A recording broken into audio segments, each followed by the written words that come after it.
আসসালামু আলাইকুম প্রিয় শিক্ষার্থীরা, জ্ঞানের কেন্দ্রে তোমাদের স্বাগতম।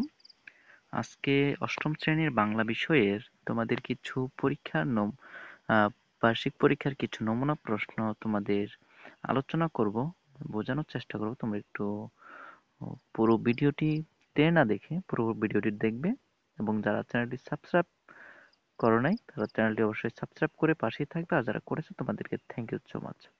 তো এখানে দেখো যে তোমাদের জন্য স্পেশাল মডেল টেস্ট উত্তরমালা কিছু কোশ্চেন নিয়ে আজকে তোমাদের আলোচনা করব। তোমরা একটু মনোযোগ দিবে। তো তোমাদের এখানে প্রথমে যে বিষয়টি থাকবে সেটা হচ্ছে তোমাদের বাংলা যে পরীক্ষাটি হবে সেখানে তোমাদের প্রথমত নৈর্ব্যক্তিক থাকবে, এক কথায় উত্তর থাকবে। এখানে একটা একটা করে আমি এখানে সবগুলো তোমাদের বুঝিয়ে দেওয়ার চেষ্টা করবো, এবং এগুলোর উত্তরমালা গুলো তোমরা শেষে পেয়ে যাবে। তো ধৈর্য সহকারে ভিডিওটি টেনে না দেখে পুরোপুরি ভিডিওটি দেখো, আশা করি তোমরা উপকৃত হবে। তো এখানে দেখো যে প্রথমে তোমাদের নৈর্ব্যক্তিক যে অংশগুলো থাকতে পারে অধ্যায় ভিত্তিক। তো দেখো যে প্রথমে এখানে যেটি দেওয়া আছে যে রাবিয়া খাতুন কত সালে মারা যান, এখানে কোনটি হবে, এগুলো উত্তরগুলো আমি এখানে দিয়ে দিব। তারপর অঘোষ অল্প প্রাণ ধ্বনি কোনটি, এখানে প, খ, ঘ পরীক্ষার এখানে কোনটি হবে। তারপর হচ্ছে রেলপথ কোন গল্প থেকে নেওয়া হয়েছে, দক্ষিণায়নের দিন একটি বিখ্যাত। তারপরে কোন দেশে গিয়ে ইবনে বতুতা হাদিস বিদ্যায় দক্ষতা লাভ করেন। তারপর উপমা শব্দের অর্থ কি। তারপরে কোকিল গল্পটি কি ধরনের লেখা। তারপর হচ্ছে কৃত প্রত্যয়ের উদাহরণ আছে নিচের কোন শব্দে। তারপর পরপর প্রয়োগ হওয়া কাছাকাছি চেহারা শব্দকে কি বলে। দিন ও দিন শব্দের অর্থ এখানে কোনগুলো হবে। তারপর অভিধানে ব্যবহৃত সঠিক বর্ণানুক্রম নিচের কোনটি। তারপর বিবরণমূলক রচনার শিরোনাম দিতে হয় কি অনুযায়ী, তথ্য কয় রকমের হতে পারে। তারপর এখানে দেখো একটি অনুচ্ছেদ দেওয়া আছে, অনুচ্ছেদ থেকে তোমাদের এটি বের করতে হবে। তারপরে যে কাজটি রয়েছে এখানে দেখো যে প্রথমে তোমাদের প্রথমত 15টি নৈর্ব্যক্তিক থাকবে, 15টি নৈর্ব্যক্তিক তোমাদের উত্তর দিতে হবে। ঠিক আছে ঠিক শিক্ষার্থীরা, এখনো যারা চ্যানেলটি সাবস্ক্রাইব করেনি তোমরা চ্যানেলটি সাবস্ক্রাইব করে পাশে থাকে, যেন এরকম নতুন নতুন ভিডিওগুলো প্রকাশ করার সাথে সাথে তোমাদের কাছে চলে যায়, তোমরা যেন এগুলো দেখে নিতে পারো, তোমরা যেন কিছুটা হলে উপকৃত হতে পারো, সেজন্য চ্যানেলটি সাবস্ক্রাইব করে রাখবে। তারপর দেখো যে এক পথে উত্তর যেটা রয়েছে, এখানে প্রশ্নগুলোর উত্তর কিন্তু আমি বলেছি তোমাদের শেষের দিকে আমি দিয়ে দিব, আগে এই প্রশ্নগুলো দেখানোর চেষ্টা করতেছি, তোমরা মনোযোগ সহকারে ভিডিওটি দেখো তাহলে বুঝতে পারবে। যে অপারেশন কদমতলী গল্পটি কার লেখা। এরপর হচ্ছে আবু জাফর ও ওবায়দুল্লাহ কত সালে জন্মগ্রহণ করেন, প্রদর্শে প্রাকৃত জন কি ধরনের রচনা, রেলপথ গল্পে কে জন্ম থেকে কখনো কোথাও যায়নি, ইবনে বতুতা কোথায় হাদিসে দক্ষতা লাভ করেন, চাঁদের মতো স্বপ্ন দেখে কারা। তারপর হ্যান্স অ্যান্ডারসনের রূপকথা কোন ভাষায় অনূদিত হয়েছে, দুটি শব্দকে একটি শব্দে পরিণত করাকে কি বলা হয়, রবীন্দ্রনাথ ঠাকুর কোন কাব্যের জন্য নোবেল পুরস্কার পান, এরপর স্বাধীন কে বকাবকি করে। এখন যেখানে এগুলোর আলোচনা করেছি এখানে তোমাদের 10টির এক কথায় উত্তর থাকবে, 10টি প্রশ্নেরই উত্তর দিতে হবে তোমাদের। এই জন্য তোমরা একটু ভালোভাবে তোমরা এগুলো একটু দেখে নিবে, আমি এই উত্তরগুলো দিয়ে দিব, তোমরা একটু ভালোভাবে দেখবে। আবারও বলছি, যারা এখনো চ্যানেলটি সাবস্ক্রাইব করেনি তোমরা চ্যানেলটি সাবস্ক্রাইব করে রাখো, এবং বেল বাটনটি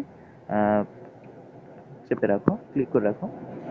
এরপর দেখো তোমাদের যেটা থাকবে যে রচনামূলক অংশ, সকল প্রশ্ন উত্তর দিতে হবে। এখানে তোমরা দেখতেই পাচ্ছ একটি প্রশ্নের নাম্বার হচ্ছে 2 করে, এখানে 10টি প্রশ্ন, 10টি প্রশ্নের উত্তর দিতে হবে।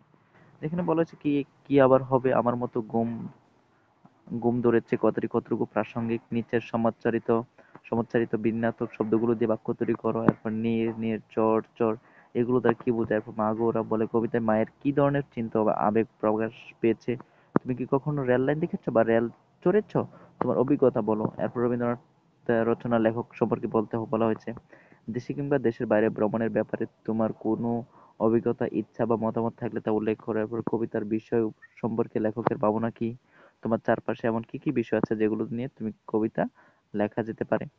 এরপর কোকিল গল্পের অনুবাদক সম্পর্কে লেখো। এরপর হচ্ছে ব্যক্তিগত স্বার্থ সামাজিক স্বার্থ গদ্যাংশের বিষয়বস্তু লেখো। নদী ও কবিতায় নদীর সাথে কত ধরনের পশু পাখির জীবনের সম্পর্ক প্রকাশ পেয়েছে সেগুলো লিখতে বলা হয়েছে। তো এখানে 10টি প্রশ্নে তোমাদের উত্তর দিতে হবে। তোমরা ধৈর্য সহকারে, আমি আবারও বলছি, তোমরা ধৈর্য সহকারে ভিডিওটি দেখো, কেউ বিরক্ত বোধ করবে না, অবশ্যই ধৈর্যের ফল মিষ্টি হয়। এরপর দেখো যে দৃশ্যপট বিহীন যে তোমাদের প্রশ্নগুলো থাকবে, এখানে এই প্রশ্নগুলো রয়েছে, তোমরা স্ক্রিনশট দিয়ে বা ভিডিওটি টেনে টেনে তোমরা উত্তরগুলো মিলিয়ে নিতে পারবে। এখানে তোমরা একটু ভালোভাবে লক্ষ্য করো। এরপর এখানে দৃশ্যপট বিহীন মানে হচ্ছে এখানে কোনো দৃশ্যপট থাকবে না, যেটার সাহায্যে তোমাদের এগুলো করতে হবে, উত্তরগুলো দিতে হবে। এরপর দেখো এখানে তোমাদের দৃশ্যপট নির্ভর রচনামূলক কিছু প্রশ্ন রয়েছে। এখানে অনুচ্ছেদ অনুযায়ী এখানে তোমাদের প্রশ্নগুলোর উত্তর দিতে হবে। এরপরে রয়েছে তোমাদের নিচের অংশটুকু, এখানে বলে দেওয়া হয়েছে একটি অনুচ্ছেদ আছে। অনুচ্ছেদ মানে হচ্ছে আমরা যেভাবে আগের শ্রেণীগুলোতে যেভাবে সৃজনশীল লেখা হতো সেভাবে, তো সেখান থেকে নিচে কিছু শব্দ দেওয়া হলো, সেগুলো প্রমিত উচ্চারণ দিয়ে এখানে তোমাদের এগুলো পূরণ করতে হবে।